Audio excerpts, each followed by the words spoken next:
Hello, welcome to Strictly Money here at the News Farm, where all voices matter. I'm your host, Saijal Patel.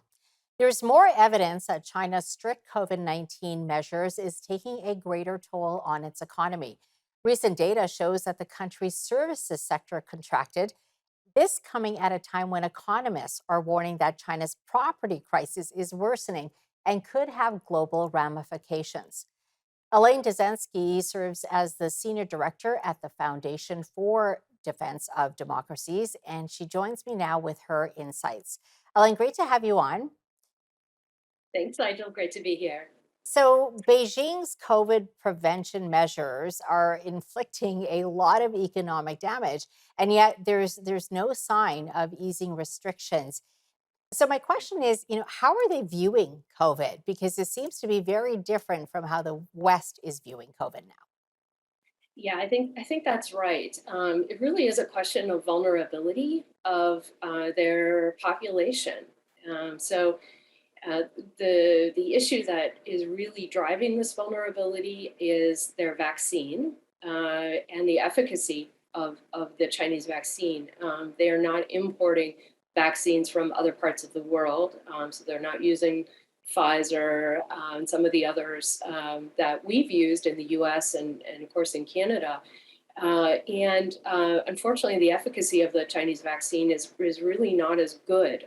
So it leaves parts of their population quite vulnerable. So what they're trying to avoid is exactly what we were trying to avoid in the early stages of the pandemic, which is overrunning the hospital system Yeah. with too many sick people. So that's really driving the zero tolerance policy. They are trying to keep deaths down, which is what all governments, of course, are trying to do. But it's coming late in this pandemic cycle for them because they're dealing with variants, just like we all are, but with lower immunity rates across the population. So the services sector that I mentioned, we just had the latest reading. It fell to 48.9 in September. We know anything below 50 means that it's contracting. This is important, isn't it? Because China has really struggled with their exports, which is key to their economic growth, and they've wanted to move to a more domestically driven economy. Yes.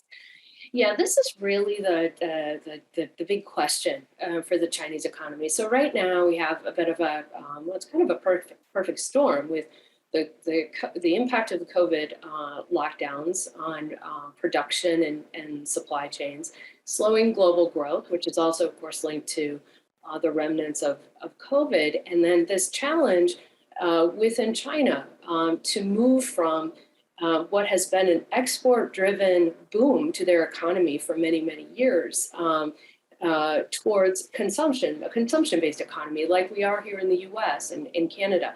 But getting over what they call the middle income trap is a very, very challenging effort. It means you need to transition how people spend within the economy. And getting that balance right and moving from that export driven model to consumption driven requires shifting within the economy. So it's very difficult to do that when growth is slowing.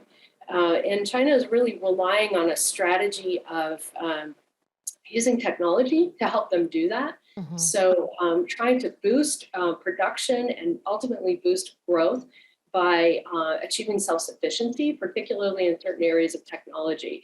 And so that transition is